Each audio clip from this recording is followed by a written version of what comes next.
കൊല്ലരുതേ രാഘവ, നിലവിളിക്കുകയായിരുന്നു റാം സദാശിവൻ.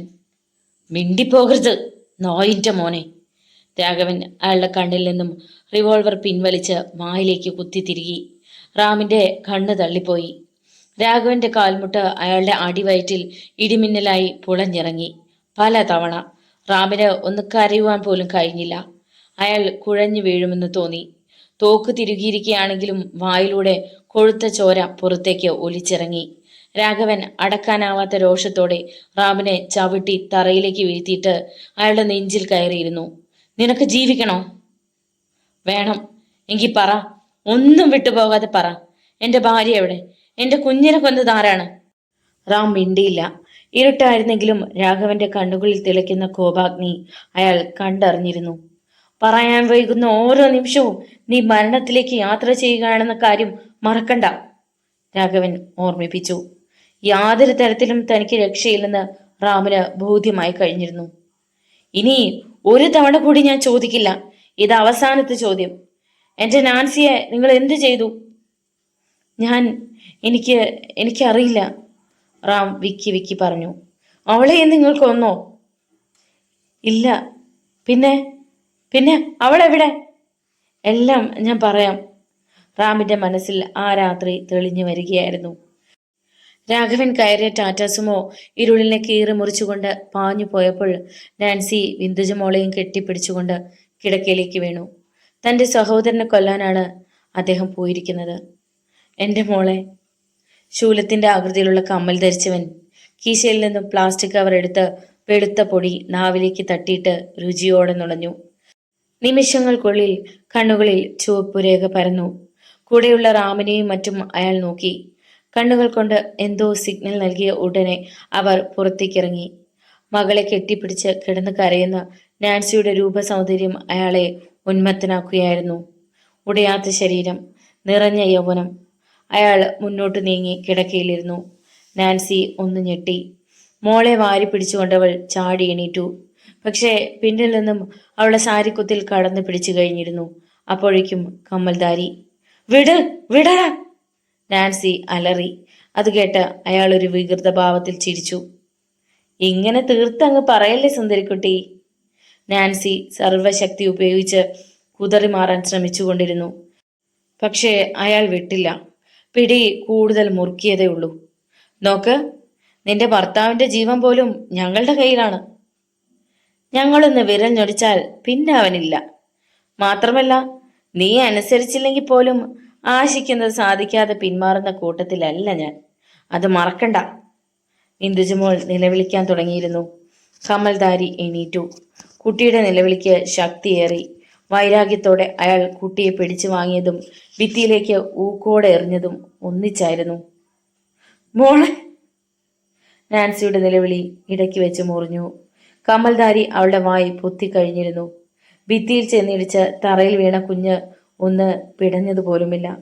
അവളുടെ ശിരസ് പിളർന്ന് തറയിലേക്ക് ചോര പടരുകയായിരുന്നു. മൽപ്പിടുത്തത്തിനിടയിൽ ആ കാഴ്ച കണ്ട നാൻസിക്ക് തല കറങ്ങി. അതിനിടയിൽ കമൽദാരി അവളുടെ മുഖമടിച്ച് ഒരടി കൊടുത്തു. പിന്നെ എടുത്ത് കിടക്കയിലേക്കിട്ടു. നാൻസിക്ക് അവിടെ നിന്നും എണീക്കാൻ കഴിഞ്ഞില്ല. യാതൊരു ധൃതിയും കൂടാതെ അയാൾ അവളുടെ വസ്ത്രങ്ങൾ അഴിച്ചു മാറ്റുകയായിരുന്നു. അയാൾക്കു ശേഷം ബാക്കിയുള്ളവർ ഓരോരുത്തരായി ആ ശരീരം പങ്കുവച്ചു. നേരം പുലരാറായപ്പോഴാണ് ആ താണ്ഡവം അവസാനിച്ചത്. അവൾ ചത്തിട്ടില്ലല്ലോ അല്ലേ? ഇല്ല. എങ്കിൽ ഞാൻ ഉടൻ അവളുമായി പോവുകയാണ്. അവൾ മരിക്കാൻ പാടില്ല. ജീവനോടെ അവളെ വേണ്ടവർ ഇനിയും ഈ ഭൂമിയിലുണ്ട്. നിങ്ങൾക്കും തൽക്കാലം മടങ്ങാം. രാഘവൻ ആഭ്യന്തരമന്ത്രിയെ കൊന്നുകൊള്ളും. ബാക്കി കാര്യങ്ങളൊക്കെ നമ്മൾ വിചാരിക്കും പോലെ നടന്നുകൊള്ളും. കമൽദാരി സെല്ലുലാർ ഫോൺ വഴി ആരുമായോ ബന്ധപ്പെട്ടു. അരമണിക്കൂർ കഴിഞ്ഞപ്പോൾ ഒരു കാർ അവിടെ എത്തി. നാൻസിയെ എടുത്ത് കാറിൽ കിടത്തി. ഒപ്പം കമൽദാരിയും കയറി. കാർ അകന്നുപോയി. വിന്ദുജമോളുടെ വിറങ്ങലിച്ച ശരീരം അവിടെ കിടന്നു. അല്പം കഴിഞ്ഞപ്പോൾ ബാക്കിയുള്ളവർക്ക് പോകാനുള്ള വാഹനവും എത്തി. അവരും അതിൽ കയറി. ഇത്രയും മാത്രമേ എനിക്കറിയൂ, സംഭവങ്ങൾ വിവരിച്ചതിന് ശേഷം റാം സദാശിവൻ പറഞ്ഞു. അവൻ അവളെ എവിടേക്കാണ് കൊണ്ടുപോയതെന്ന് നിനക്കറിയില്ലേ? ഇല്ല. നീ ചോദിച്ചുമില്ലേ? ചോദിക്കാനുള്ള അവസരം കിട്ടിയില്ല. എൻ്റെ ഡാഡി പറഞ്ഞതനുസരിച്ചാണ് ഞാൻ അയാളുടെ കൂടെ പോയത്. കൂടുതലൊന്നും എനിക്കറിയില്ല. അല്പനേരം രാഘവൻ നിശബ്ദനായിരുന്നു. റാം സദാശിവന്റെ നെഞ്ചിൽ തന്നെ. എന്താണ് ആ കമ്മൽധാരിയുടെ പേര്? അലക്സാണ്ടർ എന്നാണ് എന്നോട് പറഞ്ഞത്. അതെന്താ, നീ അവനുമായി അത്ര അടുപ്പമില്ലേ? ഇല്ല, ഏതാനും ദിവസത്തെ പരിചയം മാത്രമേ ഞങ്ങൾ തമ്മിലുള്ളൂ. ആ സംഭവത്തിന് ശേഷം ഞാൻ അയാളെ കണ്ടിട്ടേ ഇല്ല. അതങ്ങോട്ട് വിശ്വസിക്കുവാൻ രാഘവന് കഴിഞ്ഞില്ല. എന്തൊക്കെയോ ദുരൂഹത. പിന്നെ നീ അവന്റെ ഗ്യാങ്ങിൽ പ്രവർത്തിച്ചിട്ടില്ലേ? ഇല്ല, ഞാൻ ശരിക്കും ഒരു വഴികാട്ടിയായിട്ടാണ് അവരോടൊപ്പം രാഘവന്റെ വീട്ടിൽ വന്നത്. ശരി, ഈ അലക്സാണ്ടറും അവന്റെ ഗുണ്ടാ പട്ടാളവും എവിടെയാണ് സാധാരണ കാണുന്നത്? മാക്കാൻ തെരുവിൽ. മാക്കാൻ തെരുവ്? രാഘവൻ ആ പേര് മനസ്സിൽ കുറിച്ചിട്ടു. നീ അവിടെ പോയിട്ടുണ്ടോ? ഇല്ല. ഇനി ഒരു ചോദ്യത്തിനു കൂടി നീ ഉത്തരം തരണം. എന്തിനാണ് എന്നെ കൊണ്ട് കേന്ദ്ര ആഭ്യന്തരമന്ത്രി ജോർജ് ജോസഫിനെ കൊല്ലിച്ചത്? സത്യമായിട്ടും അതെനിക്കറിയില്ല. കള്ളം പറയല്ലേ. പറഞ്ഞാ നിനക്ക് ഒരുപാട് വേദനിക്കേണ്ടി വരും. ഞാൻ സത്യമാ രാഘവ പറഞ്ഞത്. നിന്റെ ഡാഡി പറഞ്ഞതുകൊണ്ടാണ് നീ അവരുടെ കൂടെ പോയതെന്നല്ലേ പറഞ്ഞത്? അതെ. അപ്പോ അയാൾക്ക് വിവരം അറിയാമായിരിക്കുമല്ലോ. റാം ഒന്നും മിണ്ടിയില്ല. അയാൾക്ക് അതിൽ കൂടുതൽ അറിയില്ലെന്ന് രാഘവന് തോന്നി. എങ്കിൽ നമുക്ക് തൽക്കാലം പിരിയാം. എന്റെ മോളുടെ മരണത്തിൽ നീയും ഉത്തരവാദിയാണ്. എന്റെ ഭാര്യയുടെ ശരീരം പിച്ചി ചീന്തുവാൻ നീയും ഉണ്ടായിരുന്നു. അതുകൊണ്ട് തന്നെ നിനക്ക് മാപ്പില്ല റാം സദാശിവൻ. രാഘവൻ റിവോൾവറിന്റെ ബാരൽ അയാളുടെ നെറ്റിയുടെ മധ്യഭാഗത്ത് അമർത്തി. കൊല്ലല്ലേ രാഘവ. റാമിന് പൂർത്തിയാക്കാൻ കഴിയും മുമ്പ് വെടിയുണ്ട തലയോട് പിളർത്തിയിരുന്നു. കഴുത്തറുത്ത കോഴിയെപ്പോലെ റാം പിടഞ്ഞു. രാഘവൻ ആ ശരീരത്തിൽ നിന്നും എണീറ്റില്ല. ക്രമേണ പിടച്ചിൽ നിന്നു. രാഘവൻ എണീറ്റു. ജീപ്പിന്റെ താക്കോൽ എറിഞ്ഞു കളയേണ്ടായിരുന്നുവെന്ന് അപ്പോൾ തോന്നി. സാരമില്ല, സ്വിച്ചിന്റെ വയറുകൾ വലിച്ചു പറിച്ച് വണ്ടി സ്റ്റാർട്ട് ചെയ്യാൻ തനിക്കറിയാം. അങ്ങനെ തന്നെ ചെയ്തു അയാൾ. എന്നിട്ട് ജീപ്പിന്റെ പിൻഭാഗത്തെ ഷട്ടർ ഉയർത്തി. മദ്യ കേസുകളെടുത്ത് റാം സദാശിവന്റെ ശരീരത്തിലേക്ക് എറിഞ്ഞു. പിന്നെ ഒരു തീപ്പെട്ടി ഉരച്ചെറിഞ്ഞു. കുപ്പികൾ പൊട്ടി റോഡിലേക്ക് പരന്ന മദ്യത്തെ ഒരു നീലജ്വാല പൊതിഞ്ഞു.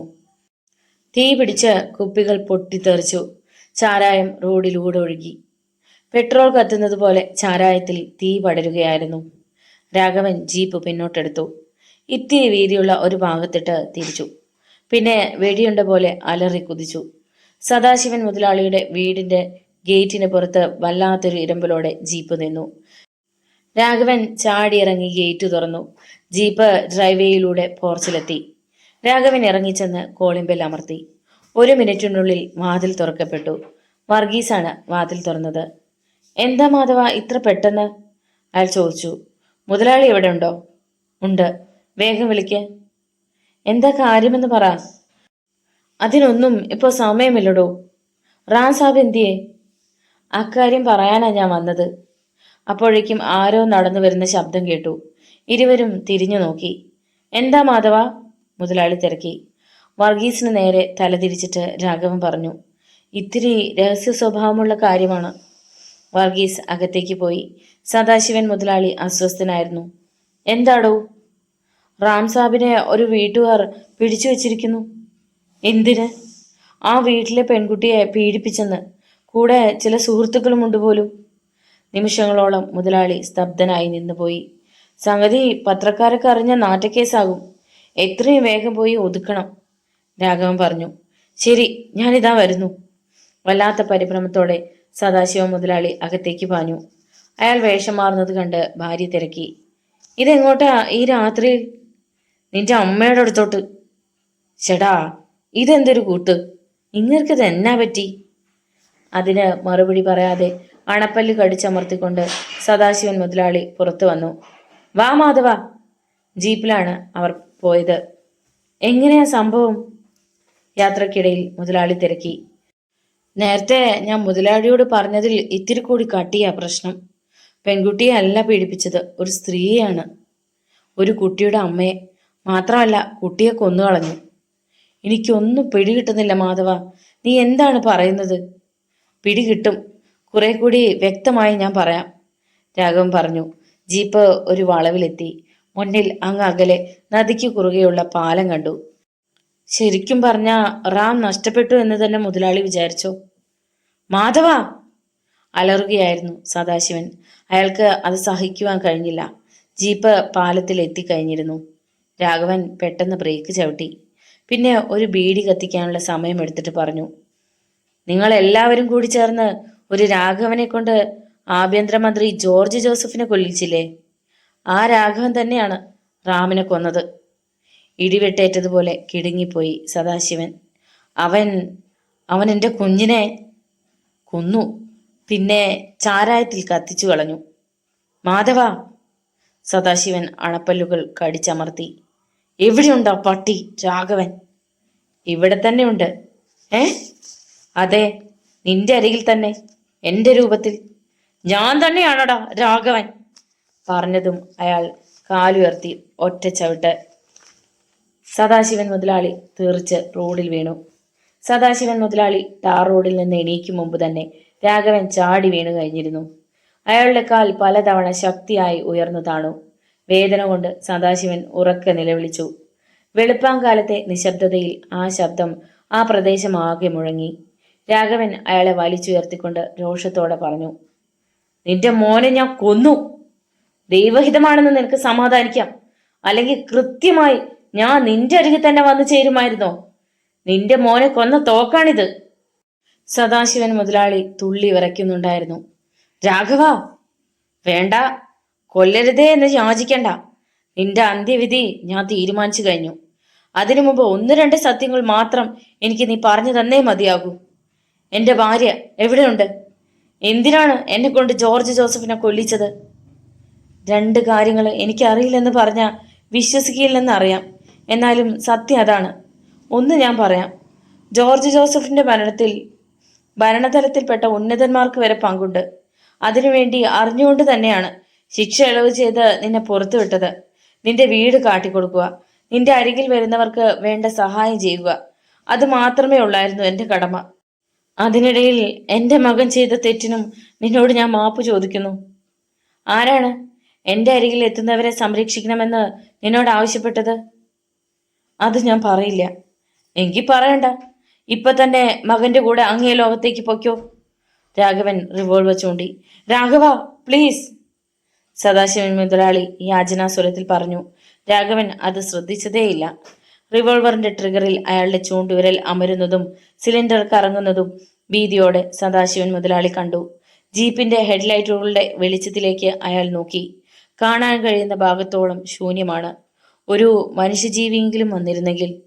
വെടിപൊട്ടുമെന്ന് ഉറപ്പായതും സദാശിവൻ പറഞ്ഞു, ഞാൻ സത്യം പറയാ രാഘവ, എനിക്ക് നിന്നെ വിശ്വാസമില്ല. അതുകൊണ്ട് പാലത്തിന്റെ കൈവരിയിൽ കയറി നിൽക്ക്. സദാശിവൻ പരുങ്ങി. അയാൾ ആറ്റിലേക്ക് നോക്കി. അങ്ങ് താഴെ വെള്ളത്തിന്റെ ചലനം. അറിയാതെയെങ്കിലും കാൽ വഴുതിപ്പോയാൽ താഴെ ഉരുളൻകല്ലുകളും പാറക്കെട്ടുകളുമാണ്. മൂവ്! രാഘവന്റെ ശബ്ദത്തിന് മരണത്തിന്റെ തണുപ്പുണ്ടെന്ന് സദാശിവൻ മുതലാളിക്ക് തോന്നി. അറിയാവുന്ന ദൈവങ്ങളെയൊക്കെ അയാൾ മനസ്സിൽ ധ്യാനിച്ചു. പണത്തിനു മീതെ പരുന്തും പറക്കില്ലെന്ന് കരുതിയിരുന്ന സദാശിവൻ മുതലാളി ആദ്യമായി ദൈവത്തെ വിളിക്കുകയാണ്. രാഘവനെ തന്റെ കൂടെ നിർത്താൻ തോന്നിയ നിമിഷങ്ങളെ അയാൾ പഴിച്ചു. ആലോചിച്ച് നിൽക്കാൻ സമയമില്ല സദാശിവ, മൂവ്! രാഘവൻ ഗൗരവസ്വരത്തിൽ ആജ്ഞാപിച്ചു. അനുസരിക്കേ നിവൃത്തിയുണ്ടായിരുന്നുള്ളൂ. ധൃതിയിൽ പോന്നത് കാരണം തന്റെ പിസ്റ്റളും എടുക്കാൻ മറന്നുപോയി. ഒരു വിധത്തിൽ സദാശിവൻ മുതലാളി പാലത്തിന്റെ കൈവരിയിൽ കയറി നിന്നു. ഇനി ആ കൈകൾ രണ്ടും തലയ്ക്ക് മുകളിൽ അമർത്തിപ്പിടിക്ക, രാഘവന്റെ ആജ്ഞ. സദാശിവൻ മുതലാളി അങ്ങനെ ചെയ്തു. പക്ഷേ ഒരു നേർത്ത കാറ്റ് വന്നാൽ താൻ താഴെ വീണു പോയേക്കുമെന്ന് അയാൾക്ക് ഉറപ്പുണ്ടായിരുന്നു. ഇനി പറഞ്ഞോ സദാശിവ, ആരാണ് നിന്നെ അതിന് പ്രേരിപ്പിച്ചത്? പിറ്റേന്ന് ഉച്ചയോടുകൂടിയാണ് സദാശിവൻ മുതലാളിയുടെ മൃതദേഹം കണ്ടെത്തിയത്. പോസ്റ്റ്മോർട്ടം കഴിഞ്ഞപ്പോഴേക്കും സന്ധ്യയായി. കത്തിക്കരിഞ്ഞ നിലയിൽ റബ്ബർ തോട്ടത്തിനിടയിലൂടെയുള്ള റോഡിൽ നിന്നും കണ്ടെത്തിയ മൃതദേഹം റാം സദാശിവന്റേതാണെന്ന് പോലീസിന് വ്യക്തമായില്ല. എന്നാൽ സദാശിവൻ മുതലാളിയുമായി ബന്ധപ്പെട്ടവർക്ക് അറിയാമായിരുന്നു അത് അവൻ തന്നെ ആയിരിക്കുമെന്ന്. എന്തായാലും പിറ്റേന്ന് രാവിലെ ആയപ്പോഴേക്കും അതും സ്ഥിരീകരിക്കപ്പെട്ടു. അച്ഛന്റെയും മകന്റെയും മൃതദേഹങ്ങൾ അടുത്തടുത്താണ് കിടത്തിയിരുന്നത്. ആരാണ് കൊലയാളി എന്ന് കണ്ടെത്താൻ പോലീസിന് കഴിഞ്ഞില്ല. SP മണിശങ്കറും സ്ഥലത്തെത്തിയിട്ടുണ്ടായിരുന്നു. വിശദമായ ചോദ്യം ചെയ്യലിനിടയിൽ ഡ്രൈവറെ കുറിച്ചുള്ള വിവരങ്ങൾ കിട്ടി. അതാരെന്ന് എത്ര ചിന്തിച്ചിട്ടും പിടികിട്ടിയില്ല. അയാൾ ഏതായാലും ജീപ്പുമായാണ് പോയിരിക്കുന്നത്. അതിന്റെ നമ്പർ ട്രേസ് ചെയ്യാൻ വേണ്ട ഏർപ്പാടുകളൊക്കെ SP ചെയ്തു. മണിശങ്കർ സംശയത്തിന്റെ പേരിൽ രാഘവന്റെ ഫോട്ടോ വർഗീസിനെ കാണിച്ചെങ്കിലും അയാളുടെ ഇപ്പോഴത്തെ രൂപവുമായി അതിന് പുലബന്ധം പോലും ഇല്ലാതിരുന്നതിനാൽ വർഗീസിന് തിരിച്ചറിയാൻ കഴിഞ്ഞില്ല. മൃതദേഹങ്ങൾ സംസ്കരിച്ചു. പോലീസിന് ഒരു തലവേദന കൂടിയായി. തലസ്ഥാന നഗരിയിൽ നിന്നെത്തിയ ഉന്നതന്മാരൊക്കെ ശവസംസ്കാരത്തിന് ശേഷം വിറയാർന്ന മനസ്സുമായി മടങ്ങി. 2 ദിവസങ്ങൾ കഴിഞ്ഞപ്പോൾ ഉപേക്ഷിക്കപ്പെട്ട നിലയിൽ നഗരാതിർത്തിയിൽ തന്നെയുള്ള ഒരു ചതുപ്പ് പ്രദേശത്ത് സദാശിവൻ മുതലാളിയുടെ ജീപ്പ് കണ്ടെത്തി. അതിന്റെ സ്റ്റിയറിംഗ് വീലിൽ നിന്നോ മറ്റോ ഫിംഗർ പ്രിന്റ് എടുക്കാൻ ശ്രമിച്ചെങ്കിലും പോലീസിന് നിരാശയായിരുന്നു ഫലം. കൊലയാളി വളരെ വിദഗ്ധമായാണ് കരുക്കൾ നീക്കിയതെന്ന് ഉറപ്പായി. തന്റെ കൈവിരലുകൾ സ്പർശിച്ച ഭാഗങ്ങളൊക്കെ അയാൾ തുടച്ചു വൃത്തിയാക്കിയിരിക്കുകയാണെന്ന് അവരറിഞ്ഞു. മാക്കാന്തെരുവ്. ആ സ്ഥലത്തിന് അങ്ങനെ ഒരു പേര് കിട്ടിയത് എന്താണെന്ന് ആർക്കും അറിഞ്ഞുകൂടാ. ഒന്ന് മാത്രം അറിയാം, സമൂഹത്തിലെ ഏറ്റവും അധികം കുറ്റവാളികൾ നിറഞ്ഞ തെരുവാണത്. അടുത്തടുത്ത് നിർമ്മിച്ചിരിക്കുന്ന അനേകം വീടുകൾ, വൃത്തിയില്ലാത്ത ദുർഗന്ധം വമിക്കുന്ന ഓടകൾ. ജനങ്ങൾ പ്രാഥമിക സൗകര്യങ്ങൾക്ക് പോലും ബുദ്ധിമുട്ടുകയാണ്. നിറയെ കുഴികളുള്ള ഒരു റോഡ്. അതിന്റെ ഇരുവശത്തും റോഡിലേക്ക് ഇറങ്ങി നിൽക്കുകയാണ് വീടുകൾ. നാക്കു വളച്ചാൽ പുഴുത്ത തെറി പറയുന്ന മനുഷ്യർ. വ്യാജവാറ്റുകളുടെ കേന്ദ്രം. ചാരായം നിരോധിക്കപ്പെട്ടുവെങ്കിലും അവിടെ ദിനം പ്രതി ഉൽപ്പാദിപ്പിക്കപ്പെടുന്ന വ്യാജ ചാരായത്തിന് കണക്കില്ല. കാക്കിധാരികളൊന്നും അവിടേക്ക് എത്തി നോക്കാറില്ല. പൊതുവെ അവിടെയുള്ള ആളുകൾക്ക് വിദ്യാഭ്യാസം കുറവാണ്. 5ാം ക്ലാസ്സിൽ പഠിക്കുന്നവന്റെ കീശയിലും കാണും ഒരു കത്തി. തലസ്ഥാനത്ത് പോലും അടിപിടി അക്രമങ്ങൾ നടത്താൻ അവിടെ നിന്നും ആൾക്കാർ പോകുന്നുണ്ട്. ഏത് പാർട്ടി ഭരിച്ചാലും അവരുടെ ഗുണ്ടകളാണവർ. മാക്കാൻ തെരുവിനരികിൽ ഒരു പ്രൈവറ്റ് ബസ് വന്നു നിന്നു. അതിൽ നിന്നും 5-6 പേർ ഇറങ്ങി. അക്കൂട്ടത്തിൽ രാഘവനും ഉണ്ടായിരുന്നു. തോളിൽ ഒരു ബാഗുണ്ട്. ബസ് അകന്നുപോയി. അവിടെ തന്നെ നിന്നുകൊണ്ട് അയാൾ ചുറ്റും നോക്കി. ആരെ കാണണം? യാതൊരു രൂപവുമില്ല. ആദ്യമായാണ് അവിടെ എത്തുന്നത്. എന്നാൽ അവിടുത്തെ ജനങ്ങളെക്കുറിച്ച് അയാൾ ശരിക്കും അറിഞ്ഞിരിക്കുന്നു. തന്റെ ലക്ഷ്യം നേടണമെങ്കിൽ അതിനെത്തിരി ബുദ്ധിമുട്ടുണ്ടെന്ന കാര്യത്തിൽ തർക്കമില്ല. തന്നെ മനസ്സിലാക്കിയാൽ അവർ ശവം പോലും പുറത്തുവിടില്ല. അലക്സാണ്ടറെക്കുറിച്ച് അവിടെ ആരോടെങ്കിലും തിരക്കിയാൽ നിമിഷങ്ങൾക്കുള്ളിൽ അയാളുടെ കാതിൽ ആ വാർത്ത എത്തും. അതുണ്ടാവരുത്. അയാൾ തൊട്ടടുത്ത ചെറിയ പെട്ടിക്കടയിൽ നിന്നും ഒരു കെട്ട് ബീഡി വാങ്ങി. ബാക്കി പണം തിരിച്ചു കൊടുക്കുന്നതിനിടയിൽ കടക്കാരൻ തിരക്കി. ഇവിടെ പുതിയ ആളാണ് അല്ലേ? അതെ. എവിടുന്ന് വരുന്നു? കുറെ വടക്കുന്നാ. ആരെ കാണാനാ? അയാൾ വിടുന്ന ലക്ഷണമില്ല. ഒരു സുഹൃത്തിനെ. നിങ്ങള് ആളെ പറഞ്ഞോളൂ. ഞാൻ അറിയാത്തവരാരും ഈ തെരുവിലില്ല. രാഘവൻ വിഷമത്തിലായി. അവസാനം പറഞ്ഞു, അയാളുടെ പേര് ഞാനങ്ങ് മറന്നുപോയി. ഞങ്ങള് കണ്ണൂർ സെൻട്രൽ ജയിലിൽ വെച്ചാ പരിചയപ്പെട്ടത്. അതും അയാൾ പുറത്തിറങ്ങുന്ന അന്ന് പറഞ്ഞിരുന്നു, ജയിലിൽ നിന്ന് ഇറങ്ങുമ്പോ ഇങ്ങ് വന്നാ മതിയെന്ന്, എന്തെങ്കിലും പണി തരമാക്കി തരാന്ന്. കടക്കാരൻ താടി തടവിക്കൊണ്ട് ആലോചിച്ചു. അപ്പോഴേക്കും രാഘവൻ നടന്നു കഴിഞ്ഞിരുന്നു. ഏയ്, ഇതൂടെ കേട്ടിട്ട് പോ, അയാൾ പിന്നിൽ നിന്നും വിളിച്ചു. രാഘവൻ അത് ശ്രദ്ധിച്ചില്ല. റോഡിലൂടെ അലക്ഷ്യമായി നടന്നു. ജീപ്പ് ഉപേക്ഷിക്കുമ്പോൾ അതിലുണ്ടായിരുന്നതാണ് ഷോൾഡർ ബാഗും അത് നിറയെ കറൻസിയും. ഒരു ജീൻസും ഷർട്ടും ഷൂസും മാത്രം വാങ്ങി. അതാണിപ്പോ ധരിച്ചിരിക്കുന്നത്. തങ്ങളുടെ തെരുവിലൂടെ നടന്നു വരുന്ന അപരിചിതനെ അവിടെയുള്ളവർ സംശയത്തോടെയാണ് നോക്കിയത്. അയാൾ പക്ഷേ ആരെയും ശ്രദ്ധിക്കുന്നതായി ഭാവിച്ചില്ല. എന്നാൽ എല്ലാം കാണുന്നുണ്ടായിരുന്നു താനും. 15 മിനിറ്റ് നടന്നപ്പോഴേക്കും തെരുവിന്റെ അങ്ങേ അറ്റത്തെത്തി. ബാഗ് തോളിൽ നിന്നെടുത്ത് ഒരു കരിങ്കിൽ വെച്ചിട്ട് അവിടെ നിന്നുകൊണ്ടൊരു ബീഡിക്ക് തീ കൊളുത്തി. അത് വലിച്ചു തീർന്നയുടൻ തിരിച്ചു നടന്നു.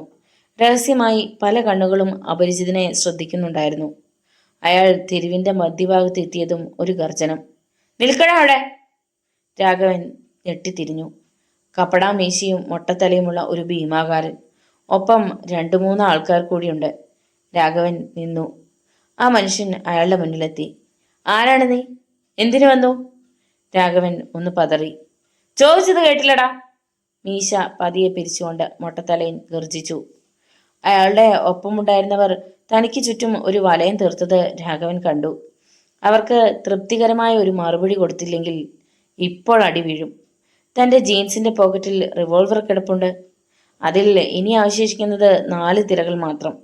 പക്ഷേ അത് കാട്ടിയൊന്നും ഇവരിൽ നിന്ന് രക്ഷപ്പെടാനാവില്ല. മൂന്നാമതും മൊട്ടത്തലയിന് ചോദിക്കാൻ അവസരം കിട്ടും മുമ്പ് രാഘവൻ പറഞ്ഞു, അത്യാവശ്യമായ ഒരു സംഗതിക്ക് വേണ്ടിയാ ഞാൻ വന്നിരിക്കുന്നത്. എങ്കിൽ പറ. അയാൾ തൻ്റെ ചുറ്റും നിന്നവരെ നോക്കി. വളരെ രഹസ്യമാണ്. ആരോട് പറയണമെന്നൊന്നും എനിക്കറിയില്ല. അത് സാരമില്ല. ഞങ്ങളറിയാതെ ഈ തെരുവിൽ ഒന്നും നടക്കില്ല. അതുകൊണ്ട് ധൈര്യമായിട്ട് പറഞ്ഞോ. എനിക്ക് കുറെ ചാരായം വേണം. അപ്പോൾ തോന്നിയ ബുദ്ധിക്കാണ് അയാൾ അങ്ങനെ പറഞ്ഞത്. മൊട്ടത്തലയന്മാർ പൊട്ടിച്ചിരിച്ചു. അത്രയുള്ള കാര്യം. മാക്കാൻ തെരുവിനെ സംബന്ധിച്ച് പറഞ്ഞാൽ അതത്ര രഹസ്യമൊന്നുമല്ലടാ. അതിരിക്കട്ടെ, നിനക്ക് എത്ര ലിറ്റർ വേണം? സ്പിരിറ്റ് വേണോ വാറ്റ് വേണോ? അത് പറഞ്ഞാൽ മതി. വാറ്റ് മതി. സാധനം എപ്പോൾ വേണം? മറ്റന്നാ രാത്രി. അപ്പോഴേക്കും ശരിയാകുമെന്നുണ്ടെങ്കിൽ ഞാൻ ഫോൺ ചെയ്ത് വണ്ടി വരാൻ പറയാം. മൊട്ടത്തലേന്റെ കണ്ണുകൾ ഒന്ന് കുറുകി. നെറ്റിയിൽ ചുളിവുകൾ വീണു. നീ ഒറ്റുകാരനല്ലല്ലോ? അല്ല, നിങ്ങൾക്ക് എന്നെ വിശ്വസിക്കാം. ഞങ്ങൾക്ക് അങ്ങനെ വിശ്വസിക്കുന്ന പരിപാടിയൊന്നുമില്ല. ബിസിനസ്സാണ് മുഖ്യം. രാഘവൻ ഒന്നും മിണ്ടിയില്ല. നിനക്ക് എത്ര ലിറ്റർ ചാരായം വേണം? 10,000 കിട്ടുമെങ്കിൽ. കിട്ടുമെങ്കിലോ? എത്ര വേണമെങ്കിലും തരാമല്ലോ. ആദ്യം അഡ്വാൻസ്. ഈ റോഡിൽ വെച്ചാ? നമുക്ക് എവിടെയെങ്കിലും ഇരുന്നിട്ട്. ശരി, എങ്കിൽ വാ. റോഡരികിലുള്ള ഒരു വീട്ടിലേക്ക് മൊട്ടത്തലീനും സംഘവും നീങ്ങി. പിന്നാലെ രാഘവനും കയറി. വൃത്തികെട്ട മുറി. തറയിലെ സിമന്റ് ഇളകി കുഴിഞ്ഞിരിക്കുന്നു. എന്നോ വെള്ള പൂശിയിരുന്ന ഭിത്തി ആകെ കരി കൊണ്ട് വരച്ച ചിത്രങ്ങളും മറ്റും. പഴകി കറുത്ത കലണ്ടറുകൾ.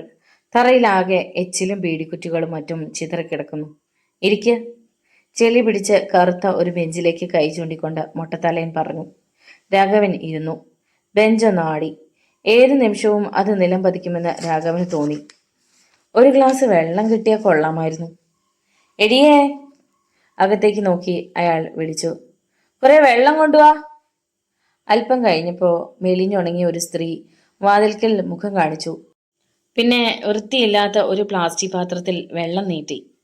മൊട്ടത്തലയന്റെ കൂടെ ഉണ്ടായിരുന്ന ഒരാൾ അത് വാങ്ങി രാഘവന് കൊടുത്തു. കുടിക്കാതിരിക്കാനാവില്ലല്ലോ. കുടിക്കുമ്പോൾ ഛർദ്ദിക്കുമെന്ന് തോന്നി. പാത്രം തിരികെ കൊടുത്തിട്ട് അയാൾ തൻ്റെ ബാഗ് തുറന്ന് 100ന്റെ ഒരു കെട്ട് നോട്ട് പുറത്തെടുത്തു. മൊട്ടത്തലയന്റെ കണ്ണുകൾ തിളങ്ങി. പണം നൽകുന്നതിനിടയിൽ രാഘവൻ പറഞ്ഞു. നമ്മൾ തമ്മിൽ ആദ്യമായി തുടങ്ങുന്ന ബിസിനസ്സാണ്. അതുകൊണ്ട് എനിക്കും ചില കാര്യങ്ങൾ പറയാനുണ്ട്.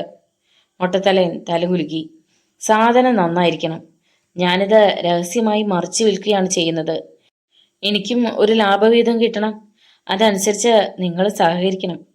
പിന്നെ പ്രധാനമായി പറയാനുള്ള മറ്റൊരു കാര്യം, ഞാൻ ചാരായം എവിടേക്കാണ് കൊണ്ടുപോകുന്നതെന്നോ ആർക്കാണ് കൊടുക്കുന്നതെന്നോ നിങ്ങൾ തിരക്കാൻ പാടില്ല. അത് എൻ്റെ ബിസിനസ് സീക്രട്ടാണ്. ഈ ഒരു വ്യവസ്ഥ സമ്മതിക്കാമെങ്കിൽ നമുക്ക് എത്ര കാലം വേണമെങ്കിലും ബിസിനസ് നടത്താം. മറ്റുള്ളവർ തരുന്നതിൽ 10 രൂപ കൂടുതൽ എന്നിൽ നിന്ന് പ്രതീക്ഷിക്കുകയും ചെയ്യാം. മൊട്ടത്തലേന് അത് സമ്മതമായിരുന്നു. താൻ പറഞ്ഞ കാര്യങ്ങളൊക്കെ അയാൾ വിശ്വസിച്ചു എന്നറിഞ്ഞപ്പോൾ രാഘവന് സന്തോഷം തോന്നി. നേരത്തെ നിങ്ങൾ ആരിൽ നിന്നാണ് സാധനം എടുത്തുകൊണ്ടിരുന്നത്? സദാശിവൻ മുതലാളിയിൽ നിന്നും. പക്ഷേ അദ്ദേഹത്തെ ആരോ. അതുകൂടി കേട്ടതോടെ മൊട്ടത്തലയന് എന്തെങ്കിലും സംശയം ഉണ്ടായിരുന്നുവെങ്കിൽ അതും മാറി. മൊട്ടത്തലയൻ പണം അകത്തു കൊണ്ടുപോയി വെച്ചു. പിന്നെ തിരികെ വന്നു. നിങ്ങൾ സാധനവുമായി മടങ്ങുന്നുള്ളോ അതോ? എവിടെങ്ങാനും താമസിക്കാൻ ഇടം കിട്ടിയ എനിക്കും അതായിരുന്നു സൗകര്യം. മൊട്ടത്തലയനും കൂട്ടനും പുറത്തിറങ്ങി നിന്ന് അടക്കം പറഞ്ഞു. തൽക്കാലം ഞാൻ ഏർപ്പാടാക്കാം. പക്ഷേ ചാരായത്തിന്റെ ആവശ്യത്തിനാണ് നിങ്ങൾ വന്നതെന്ന് ആരോടും പറയണ്ട. മൊട്ടത്തലയൻ പറഞ്ഞു. പിന്നെ എന്ത് പറയണം? എൻ്റെ ഒരകന്ന ബന്ധുവാണെന്ന് പറഞ്ഞാൽ മതി. ശരി, നമ്മൾ പരസ്പരം പേര് പോലും പറഞ്ഞില്ല. എൻ്റെ പേര് ആദിത്യൻ. രാഘവൻ പറഞ്ഞു. ഞാൻ വിക്രമൻ. മൊട്ടത്തലയനും പറഞ്ഞു. തുടർന്ന് അവിടെ ഉണ്ടായിരുന്നതിൽ ഒരാൾ രാഘവനെ കൂട്ടിക്കൊണ്ടുപോയി. 50 മീറ്ററോളം അകലെ റോഡിന് മറുഭാഗത്തുള്ള ഒരു ഇടിഞ്ഞു തുടങ്ങിയ ഇരുനില കെട്ടിടത്തിലേക്ക് കയറി. 2 നിലയാണെങ്കിലും ആകെ കൂടി അതിന് 3 മുറികളെ ഉണ്ടായിരുന്നുള്ളൂ. 2 മുറികൾ താഴെയും 1 മുകളിലും. വരൂ. കൂടെയുള്ള മനുഷ്യൻ രാഘവനെ 2ാം നിലയിലേക്ക് ക്ഷണിച്ചു. തടി കൊണ്ടുണ്ടാക്കിയ ആടുന്ന ഒരു ഗോവണിയായിരുന്നു മുകളിലേക്ക് കയറുവാൻ ഉണ്ടായിരുന്നത്. ശ്വാസം പിടിച്ചാണ് രാഘവൻ മുകളിലെത്തിയത്. ഒരു ചെറിയ വരാന്ത, പഴയ കൈവരി, സിനിമാ പോസ്റ്ററുകൾ ഒട്ടിച്ചിരുന്ന വാതിൽ, തുരുമ്പെടുത്ത പൂട്ട്. ആ മനുഷ്യൻ ഒരു താക്കോൽ കൊണ്ട് വളരെ ആയാസപ്പെട്ട് പൂട്ട് തുറന്നു. വാതിൽപ്പാളികൾ അകത്തേക്ക് തള്ളിയപ്പോൾ ആ കെട്ടിടം തന്നെ കുലുങ്ങിയെന്ന് തോന്നി. അകത്ത് ദുഷിച്ച വായുവിന്റെ ദുർഗന്ധം, ആകെ പൊടിപടലങ്ങൾ. രാഘവൻ അകത്തേക്ക് കയറി ജനാലകൾ തുറന്നിട്ടു. ഒപ്പം വന്ന മനുഷ്യൻ ഒരു ചൂൽ തപ്പിയെടുത്തു കൊണ്ടുവന്ന് തറയിലെ പൊടി തൂത്തുമാറ്റി. പിന്നെ ഭിത്തിയിൽ ചാരി വെച്ചിരുന്ന പഴയ ചാക്കുകെട്ടിലെടുത്ത് നിവർത്തിയിട്ടു. ഇനി ഞാൻ പോവട്ടെ. ശരി. അയാൾ പോയി കഴിഞ്ഞപ്പോൾ രാഘവൻ ചാക്കുകെട്ടിലിരുന്നു. ഇതുവരെയുള്ള കാര്യങ്ങൾ വളരെ വിജയകരമായി കലാശിച്ചു. അലക്സാണ്ടർ എവിടെയായിരിക്കും? കണ്ടെത്താൻ എന്താണ് വഴി? അത് തന്നെ ചിന്തിച്ചുകൊണ്ട് അയാൾ ഒരു ബീഡിക്ക് തീ കൊളുത്തി. പിന്നെ ചാക്കുകെട്ടിലിൽ മലർന്നു കിടന്നു. നേരം സന്ധ്യയാവുകയാണ്. പടിഞ്ഞാറ് ഭാഗത്തെ ജനാലയിലൂടെ ചുവന്ന രശ്മികൾ മുറിയിലേക്ക് വന്നു. രാഘവൻ എണീറ്റു. പുറത്തെ വരാന്തയിൽ വന്ന് താഴേക്ക് നോക്കി നിന്നു. കവളൻ മടൽ കൊണ്ട് ക്രിക്കറ്റ് കളിക്കുന്ന കുട്ടികൾ. അവർ ഒരു വിചിത്ര ജന്തുവിനെ കാണുന്ന ഭാവത്തിൽ അയാളെ തുറച്ചു നോക്കി. രാഘവൻ ചിരിച്ചു. പക്ഷേ കുട്ടികൾ വെറുപ്പോടെ മുഖം തിരിച്ചു കളഞ്ഞു. അവിടെ നിന്നാൽ റോഡിന്റെ രണ്ടറ്റങ്ങളും ഏറെക്കുറെ കാണാമായിരുന്നു. ഇവിടെ എവിടെയോ അലക്സാണ്ടർ ഉണ്ട്. അയാളെ കണ്ടുപിടിക്കണം, എത്രയും വേഗം. തനിക്ക് സമയം വളരെ കുറവാണ്. നാളെ രാത്രിക്കുള്ളിൽ എല്ലാം കഴിഞ്ഞേ പറ്റൂ. താഴെ ക്രിക്കറ്റ് കളിച്ചുകൊണ്ടിരുന്നവരിൽ ഒരുവൻ പന്ത് നീട്ടിയടിച്ചു. അത് വന്നു വീണത് രാഘവന്റെ അരികിൽ വരാന്തയിലാണ്. അയാൾ അത് എടുത്തു. പിന്നെ ചിരിച്ചുകൊണ്ട് കുട്ടികളുടെ അരികിലേക്ക് ഇട്ടുകൊടുത്തു. അവർക്ക് സന്തോഷമായി. അപ്പോഴേക്കും തെരുവിൽ തിരക്കേറി തുടങ്ങി. ചില വാഹനങ്ങൾ റോഡിലൂടെ കടന്നുപോയി. രാഘവൻ അപ്പോഴും പുറത്തേക്ക് നോക്കി നിൽക്കുകയായിരുന്നു. കുറെ നേരം കൂടി കഴിഞ്ഞപ്പോൾ ഒരു ചായ കുടിച്ചു കളയാം എന്ന് കരുതി അയാൾ വാതിൽ പൂട്ടി പുറത്തേക്കിറങ്ങി. കാൽ വഴുതാതെ ശ്രദ്ധിച്ചുകൊണ്ടാണ് ഗോവണി ഇറങ്ങി താഴെ എത്തിയത്. ഇരുട്ടായി തുടങ്ങിയത് കാരണം അയാളെ ആരും ശ്രദ്ധിച്ചില്ല. ചായക്കടക്കരിയിൽ എത്തിയപ്പോഴാണ് തൊട്ടപ്പുറത്ത് കള്ളുഷാപ്പ് എന്നൊരു ബോർഡ് കണ്ടത്. പെട്ടെന്നൊരു ബുദ്ധി തോന്നിയതുപോലെ അയാൾ അവിടേക്ക് ചെന്നു. ഇത്രയും വാറ്റ് നടക്കുന്ന ഒരു ഏരിയയിൽ കള്ളുഷാപ്പിന്റെ ആവശ്യമെന്തെന്ന് അയാൾ ചിന്തിക്കാതിരുന്നില്ല. ഷാപ്പിൽ ഒരുവിധം തിരക്കുണ്ടായിരുന്നു. രണ്ടുപേർ ഇരിക്കുന്ന ഒരു ബെഞ്ചിൽ അയാളും ഇരുന്നു. ഒരു കുപ്പി അന്തി. നിമിഷങ്ങൾക്കുള്ളിൽ സാധനം മുന്നിലെത്തി. കപ്പ് വേണോ? കള്ളുകൊണ്ടുവന്ന് വെച്ച മനുഷ്യൻ ചോദിച്ചു. ഒരു കപ്പയും മീനും കൂടി. അതും മുന്നിലെത്തി. നിങ്ങളിവിടെ പുതിയ ആളാണല്ലേ? വീണ്ടും അന്വേഷണം. കൂടുതൽ ചോദ്യങ്ങളൊന്നും ഉണ്ടാകാതിരിക്കട്ടെ എന്ന് കരുതി രാഘവൻ പറഞ്ഞു. അതെ, വിക്രമൻ ചേട്ടന്റെ ഒരു ബന്ധുവാണ് ഞാൻ. അതോടെ അന്വേഷണം കഴിഞ്ഞു. വളരെ സാവധാനത്തിലാണ് രാഘവൻ കള്ളകത്താക്കിയത്. അതിനിടെ തൊട്ടടുത്തിരുന്ന വൃദ്ധനുമായി ചങ്ങാത്തം കൂടുകയും അയാൾക്ക് ഒരു കുപ്പി കള്ള് വാങ്ങിക്കൊടുക്കുകയും ചെയ്തു. വൃദ്ധന് സന്തോഷമായി. കുറെ കഴിഞ്ഞ് അവരൊന്നിച്ചാണ് പുറത്തേക്ക് ഇറങ്ങിയത്. വൃദ്ധൻ ശരിക്കും പൂസായി കഴിഞ്ഞിരുന്നു. മോനെ, നീയാടാ ആണ്. ഒരു തണ്ടിക്കും തോന്നിയില്ലല്ലോ എനിക്കൊരു കുപ്പി കള്ള് വാങ്ങിത്തരാൻ. അതിന് തോന്നിയത് നിനക്കല്ലേ? രാഘവൻ ചിരിച്ചു. ഒപ്പം നടക്കുന്നതിനിടയിൽ വൃദ്ധനോട് തിരക്കുകയും ചെയ്തു. ചേട്ടാ, ഈ അലക്സാണ്ടർ എവിടെയാ താമസം? ഏത് അലക്സാണ്ടർ? മുടി നീട്ടി വളർത്തിയ, കാതിൽ കമ്മലുള്ള. ഓ, നമ്മുടെ അലക്സൂട്ടി. അവന്റെ വീട് തെരുവിന്റെ അങ്ങേ അറ്റത്താ. വൃദ്ധൻ കൈ ചൂണ്ടി. അവിടെ ഒറ്റയ്ക്ക് നിൽക്കുന്ന വീടാ? അത് ശരി. മറ്റാരൊക്കെ ഉണ്ട് അവിടെ? അവന്റെ കുറെ കൂട്ടുകാർ കാണും. രാഘവന്റെ കണ്ണുകളിൽ തെളിഞ്ഞ പകയുടെ തിളക്കം വൃദ്ധൻ കണ്ടില്ല. വൃദ്ധൻ പിന്നെയും കുറെ നേരം സംസാരിച്ചു നിന്നു. പിന്നീടാണ് യാത്ര പറഞ്ഞത്. രാഘവൻ തന്റെ മുറിയിലെത്തി. അപ്പോഴേക്കും ചില കാര്യങ്ങൾ അയാൾ തീരുമാനിച്ചു കഴിഞ്ഞിരുന്നു. സമയം ഇഴഞ്ഞു നീങ്ങി. അയാൾ ഉറങ്ങാതെ കാത്തിരുന്നു. മാക്കാന്തെരുവിൽ പകലത്തേക്കാൾ കൂടുതൽ ജനങ്ങൾ എത്തുന്നത് രാത്രിയിലാണെന്ന് തോന്നി. വാഹനങ്ങൾ വരുന്നു പോകുന്നു. ഒക്കെ അവസാനിച്ചപ്പോഴേക്കും അർദ്ധരാത്രി പിന്നിട്ടു. രാഘവൻ പതിയെ എണീറ്റു. റിവോൾവർ കീശയിലുണ്ടെന്ന് ഉറപ്പുവരുത്തി. ആരുടെയും ശ്രദ്ധയിൽപ്പെടാതെ മുന്നോട്ട് നീങ്ങി. തൊട്ടരികിലൂടെ ഒരു പന്നിയെലി ഓടിപ്പോയി. ചാവാലിപ്പട്ടികൾ കൂട്ടം ചേർന്ന് പോകുന്നത് കേട്ടു. തെരുവിന്റെ അങ്ങേയറ്റത്ത് ഒരു വീടിനുള്ളിൽ അപ്പോഴും വെളിച്ചമുണ്ടായിരുന്നു. വൃദ്ധൻ പറഞ്ഞ വീട് അതുതന്നെയാണെന്ന് മനസ്സിലായി. രാഘവൻ ആരും കാണുന്നില്ലെന്ന് ഉറപ്പുവരുത്തിയിട്ട് മുറ്റത്തേക്ക് കയറി. അവിടെ ഒരു ബുള്ളറ്റ് ബൈക്ക്. ചാരിയിരുന്ന ഒരു ജനാലയിലൂടെ പുറത്തേക്ക് അരിച്ചിറങ്ങുന്ന വെളിച്ചം. രാഘവൻ മുന്നോട്ട് നീങ്ങി. ജനാലയുടെ വിടവിലൂടെ അകത്തേക്ക് നോക്കി. രാഘവന്റെ സിരാചക്രങ്ങളിൽ ഒരു സ്ഫോടനം നടന്നു. അകത്തെ കിടക്കയിൽ കെട്ടിമറയുന്ന ഒരു പുരുഷനും സ്ത്രീയും. നീണ്ട മുടിയുള്ള പുരുഷൻ. അയാളുടെ കാതിൽ കിടന്നിരുന്ന ശൂലത്തിന്റെ ആകൃതിയുള്ള കമ്മൽ ലൈറ്റിന്റെ വെളിച്ചത്തിൽ വെട്ടിത്തിളങ്ങി. അല്പനേരം കൂടി രാഘവൻ അവിടെ തന്നെ നിന്നു. എന്തു വേണം? അകത്ത് ഇവർ മാത്രമേ ഉള്ളുവെന്ന് തോന്നുന്നു. ഇതിനേക്കാൾ നല്ലൊരവസരം ഇനിയും തനിക്ക് കിട്ടാൻ പോകുന്നില്ല. എങ്ങനെയും അകത്തു കടക്കണം. രാഘവൻ ഒരു വട്ടം വലം വെച്ചു. രണ്ട് വാതിലുകൾ പുറത്തേക്കുണ്ട്. പക്ഷേ അവ രണ്ടും അകത്തുനിന്ന് ബന്ധിച്ചിരിക്കുകയാണ്. എത്രയും വേഗത്തിലുള്ള ഒരു നീക്കമാണ് അവിടെ ആവശ്യമെന്ന് രാഘവൻ അറിയാമായിരുന്നു. ഒരിക്കൽ ഡെറാഡൂണിൽ വെച്ച് ഉൾഫ തീവ്രവാദികളിൽ ഒരാളെ താൻ കീഴടക്കി. ആ സംഭവമാണ് പെട്ടെന്ന് അയാളുടെ മനസ്സിൽ തെളിഞ്ഞത്. എന്തിനും അമ്പരിപ്പിക്കുന്ന ഒരു വേഗത വേണം. രാഘവൻ പെട്ടെന്ന് വാതിലിനടുത്തെത്തി. മെല്ലെ ഒന്ന് തള്ളി നോക്കി, വാതിലിന്റെ ബലമറിയാൻ. പിന്നെ 4-5 അടി പിന്നിലേക്ക് മാറിയിട്ട് ഒരു കുതിപ്പ്. ആസുരമായൊരു ശക്തിയോടെയാണ് വാതിലിൽ ചെന്നിടിച്ചത്. ഒരു നിമിഷം വാതിൽ അകത്തേക്ക് പൊട്ടി തകർന്ന് മറിഞ്ഞു വീണു. അവ്യക്തമായൊരു വിലാപത്തോടെ കിടക്കയിൽ നിന്നും നഗ്നരൂപങ്ങൾ ചാടി എണീക്കും മുമ്പ് തന്നെ രാഘവൻ അകത്തെത്തി കഴിഞ്ഞിരുന്നു. എഴുന്നേൽക്കാനാഞ്ഞ നീണ്ട മുടിയുള്ളവന്റെ തോളിൽ റിവോൾവറിന്റെ ബാരൽ അമർന്നു. Don't move! അയാൾക്ക് പിന്നിൽ നിൽക്കുന്ന ശത്രുവിനെ കാണാൻ പോലും കഴിഞ്ഞില്ല. എന്നാൽ ഒപ്പമുണ്ടായിരുന്ന യുവതി ഭീതിയോടെ നിലവിളിക്കാൻ ഭാവിച്ചു. ഷട്ടപ്പ്! ശബ്ദിച്ചു പോയാ ആദ്യം പിടഞ്ഞു തീരുന്നത് നീയായിരിക്കും. യുവതി ഭയചകിതയായി.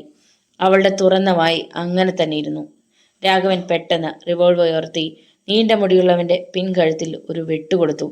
അതോടെ അയാൾ കിടക്കയിലേക്ക് തന്നെ വീണു. പിന്നെ അനങ്ങിയില്ല. എണീക്കടി! രാഘവൻ ആജ്ഞ നൽകി. യുവതി അനുസരിച്ചു. വസ്ത്രം ധരിക്ക്! അവൾ തിടുക്കത്തിൽ വസ്ത്രം ധരിച്ചു.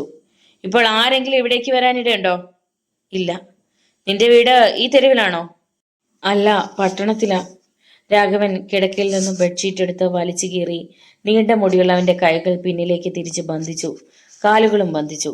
അതിനുശേഷം ആ യുവതിയെ കട്ടിലിന്റെ കാലുകളോട് ചേർത്ത് കെട്ടി. നിന്നെ ദ്രോഹിക്കാൻ വേണ്ടിയൊന്നുമല്ല, വെറുതെ ഒരു മുൻകരുതലിന്.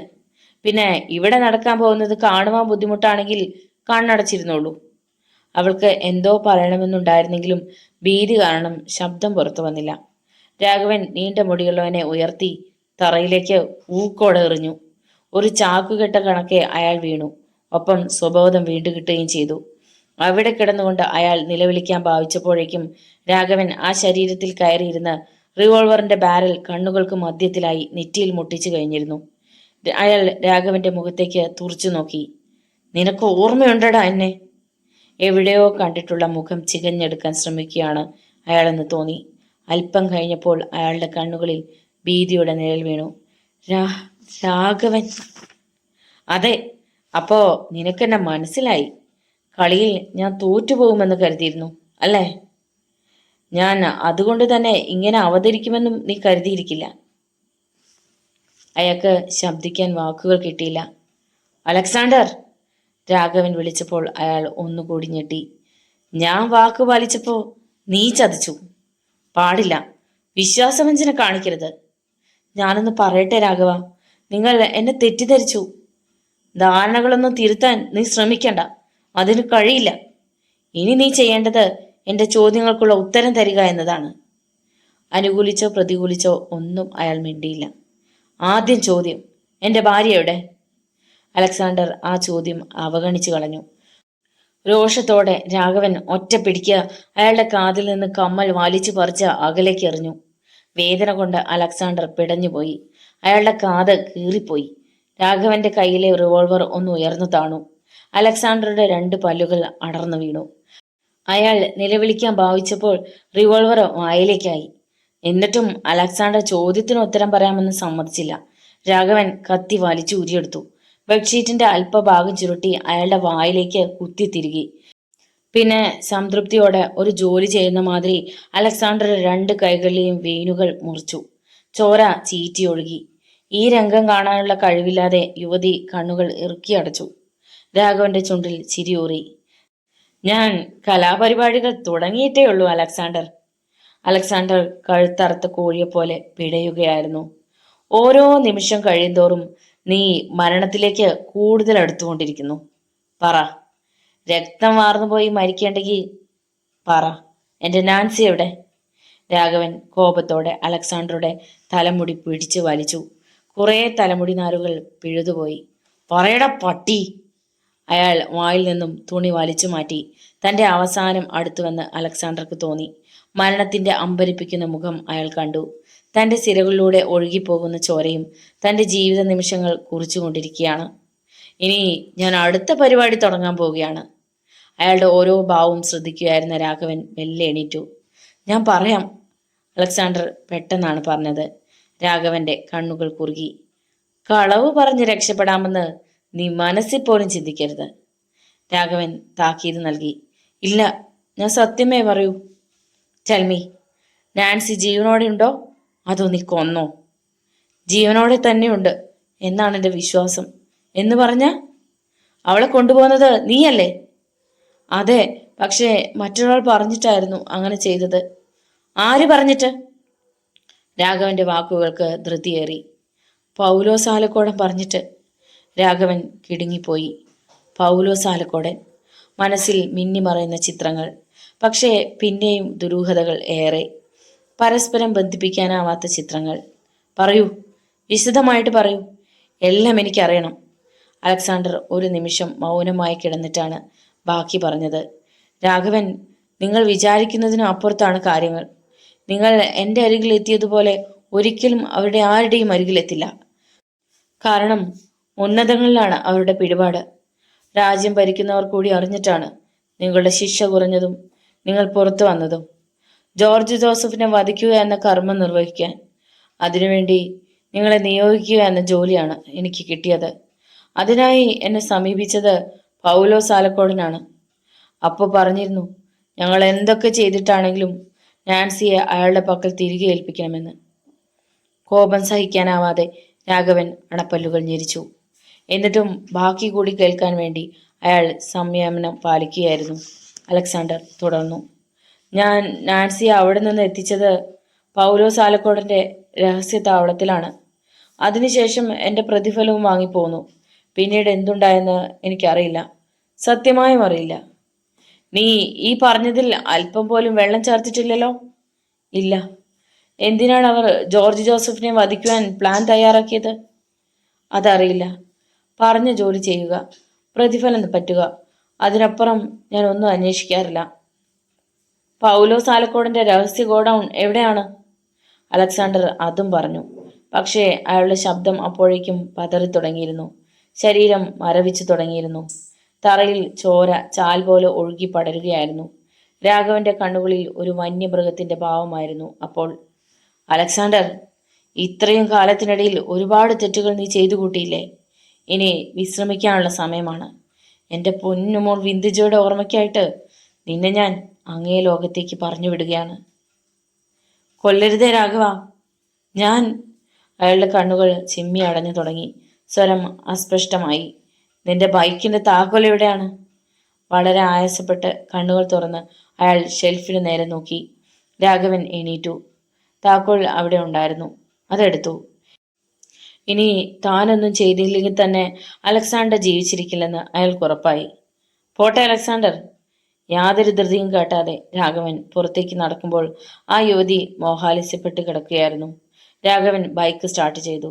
ഇനി ഒരേ ഒരു ലക്ഷ്യം മാത്രം, പൗലോസ് ആലക്കോടൻ. രാവേറെയായിട്ടും SP മണിശങ്കറിന് ഉറങ്ങാൻ കഴിഞ്ഞിരുന്നില്ല. തന്റെ കസ്റ്റഡിയിൽ നിന്ന് രക്ഷപ്പെട്ട കുറ്റവാളിയെക്കുറിച്ച് യാതൊരു വിവരവുമില്ല. ഒരിക്കൽ പോലും ഒരു കുറ്റവാളി തന്നിൽ നിന്ന് രക്ഷപ്പെട്ടു പോയിട്ടില്ല. സദാശിവനെയും മകൻ റാം സദാശിവനെയും വധിച്ചത് രാഘവൻ തന്നെയാണെന്ന് ഉറപ്പായി കഴിഞ്ഞു. രാഘവൻ അറസ്റ്റിലായില്ലെങ്കിലും തനിക്കിപ്പോൾ അയാളുടെ വ്യക്തമായ ഒരു ചിത്രം മനസ്സിലാക്കാൻ കഴിയുന്നുണ്ട്. രാഘവന്റെ സുഹൃത്തായ ദേവദാസിനെ കസ്റ്റഡിയിൽ എടുത്തില്ലെങ്കിലും കഴിഞ്ഞ ഏതാനും ദിവസങ്ങൾക്കുള്ളിൽ തന്നെ എല്ലാ കാര്യങ്ങളും താൻ ചോദിച്ചറിഞ്ഞു. ബിന്ദുജയെ രാഘവൻ അടക്കിയ സ്ഥലവും കണ്ടെത്തി. അതോടെ ഒരു കാര്യം ഉറപ്പായി, ഭാര്യയെ കൊണ്ടുപോയവരുടെ പിന്നാലെയുണ്ട് അയാൾ. തന്റെ മകളെ കൊന്നവരെ അങ്ങേ ലോകത്തേക്ക് പറഞ്ഞു വിട്ടുകൊണ്ടിരിക്കുകയാണ് അയാൾ. സദാശിവൻ മുതലാളിയുടെ അടുത്ത സുഹൃത്തുക്കൾ ആരൊക്കെയാണെന്നാണ് മണിശങ്കർ പിന്നീട് തിരക്കിയത്. ഉന്നതങ്ങളിലുള്ള ഒരുപാട് പേരുകൾ മണിശങ്കറിന് കിട്ടി. അവരിൽ ആരെങ്കിലും ആയിരിക്കും രാഘവന്റെ അടുത്ത ഇരയെന്ന് മണിശങ്കർ ഊഹിച്ചു. രാത്രിയുടെ കനത്ത നിശബ്ദതയെ മുറിച്ചുകൊണ്ട് ആരുടെയോ സ്വരം കേട്ടു. സാറേ. പരിഭ്രാന്തി നിറഞ്ഞ ഒരു സ്ത്രീ ശബ്ദം. ഒപ്പം വാതിലിൽ ആഞ്ഞാഞ്ഞിടിക്കുന്നു. സാറേ. മണിശങ്കർ കുതിച്ചെണീറ്റു. ബെഡ്റൂം ലാമ്പ് തെളിച്ചു. പെട്ടെന്ന് വാതിൽക്കിലേക്ക് പാഞ്ഞു. പൊടുന്നനെ ഒരലർച്ച കേട്ടു. നോവലിന്റെ തുടർന്നുള്ള ഭാഗങ്ങൾ കേൾക്കുവാൻ വേണ്ടി ചാനൽ സബ്സ്ക്രൈബ് ചെയ്യുക. നിങ്ങളുടെ വിലയേറിയ അഭിപ്രായങ്ങളും നിർദ്ദേശങ്ങളും കമന്റ് ബോക്സിൽ രേഖപ്പെടുത്തുക. വീഡിയോ ഇഷ്ടമായാൽ ഒന്ന് ലൈക്ക് ചെയ്ത് മറ്റു സുഹൃത്തുക്കൾക്ക് കൂടി ഷെയർ ചെയ്ത് നൽകുക. നാളെ കാണാം. നന്ദി.